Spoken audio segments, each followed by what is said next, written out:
The crazy leverage situation I want to talk about is Josh Giddey, because everyone's assuming, I feel like, that Josh Giddey is just going to get like a large amount of money from the Chicago Bulls.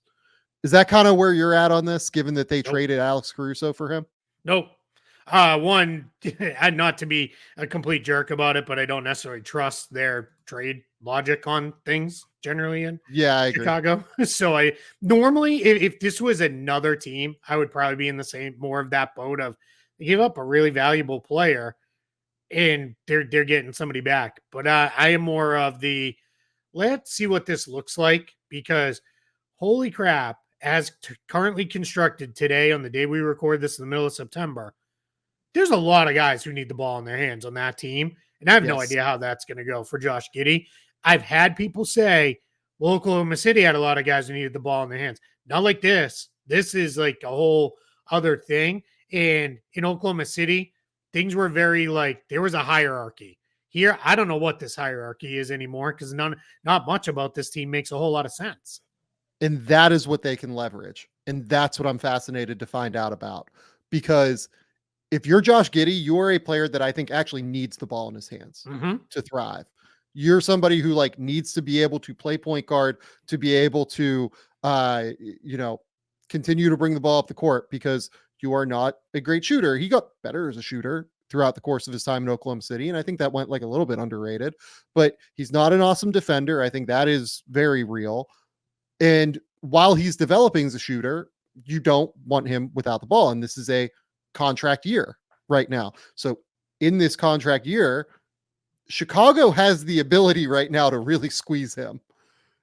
If they would want to, they could go to him and say like, look, hey, sign this deal for 4 years, 70 million or something like that, which based on like the comps statistically of Josh Giddey is like not in the ballpark. Right. And we can all, talk about like how good we think Josh Giddey is, whatever. But Josh Giddey is a guy that is 21 years old, who has averaged 14 points, 7.3 rebounds, 5.7 assists versus 2.6 turnovers throughout the course of his career so far. Those numbers are awesome for a guy who has done that at 21 years old over the course of 3 full seasons now. Yeah. If you're Chicago, you can come to him and say, well, you know what? If you sign this extension, you're our guy. Like we're building around you. We're going to give you the ball. We're going to say, go. If you don't sign this extension, we have Kobe White. We're going to put the ball in his hands. We love Kobe White. We're trying to move Zach LaVine. We're definitely going to put the ball in his hands so he can prove what he can do. And then if you're Josh Giddey, you're kind of like left out in the cold a little bit, right? I'm like, but then also if you're the Giddey side and his representation, you're saying you just gave up Alex Caruso, who's one of the best role players in the league, who was a guy that you refused really to talk about at the deadline with teams up until, the moment of the deadline. And you're going to tell us that like, you're willing to lose that value off of your roster for nothing if we were to leave in the summer, or if we were to go get like a crazy offer sheet or whatever. He's one where like, I feel like Giddey's representation has to go out and like really do the work right now and see what the market is. Because if the market says, hey, like, I don't know, I'm trying to think of like needy teams that could have space, like the Nets just need talent, right? Yes. Or the Spurs like could potentially like have a point guard need long term, right? There are teams out there. You need to find out, are they willing to give him a max this summer, or are they willing to give him $30 million? Are they willing to do whatever? And if they are, then you kind of win the leverage back from Chicago, right? If they aren't, then you're kind of in a situation where you might have to take a deal that's like a little bit lesser than what is expected. And also, like, let's just be real about this. Teams don't like dealing with Chicago. Agents don't like dealing with Chicago.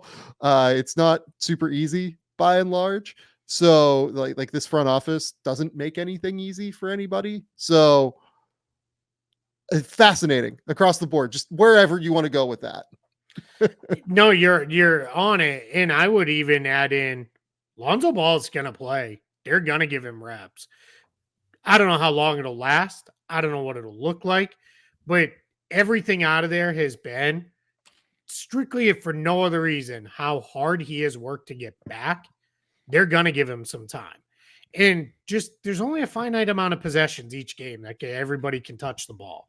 And there's going to be a lot of plays where it's like, yeah, Josh Giddey's out there, but Josh Giddey's hanging out in the corner. He's not getting those corner crash cuts where SGA drives and dimes him up and he gets a layup.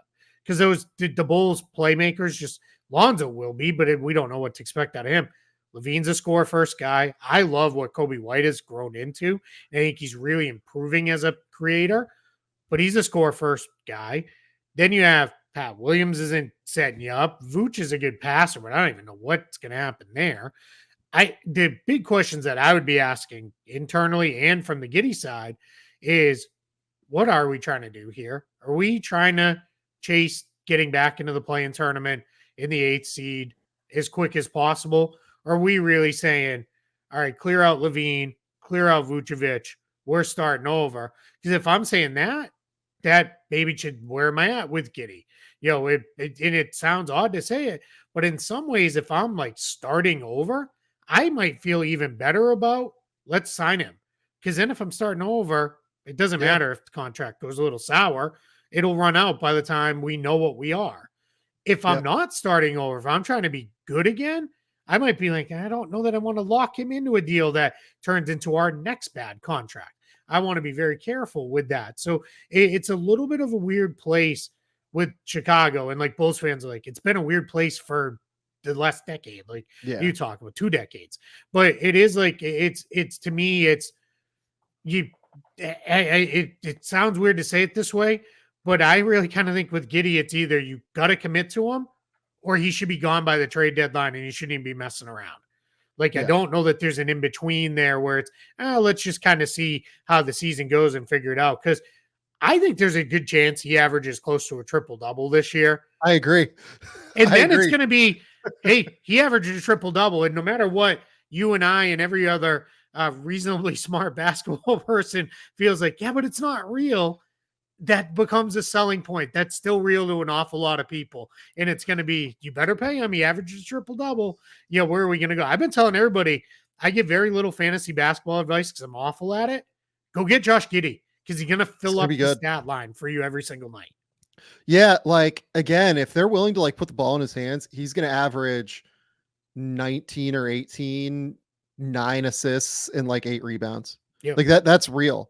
If he has any opportunity, he is just capable of kind of imprinting his mark on the game in that way. So look, I'm truly fascinated with everything Josh Giddey at this point, because I am still like a relative believer in the talent at the end of the day. I think he's a really gifted basketball mind, and I want to see where it goes here in Chicago. And I think there are so many different directions it could go.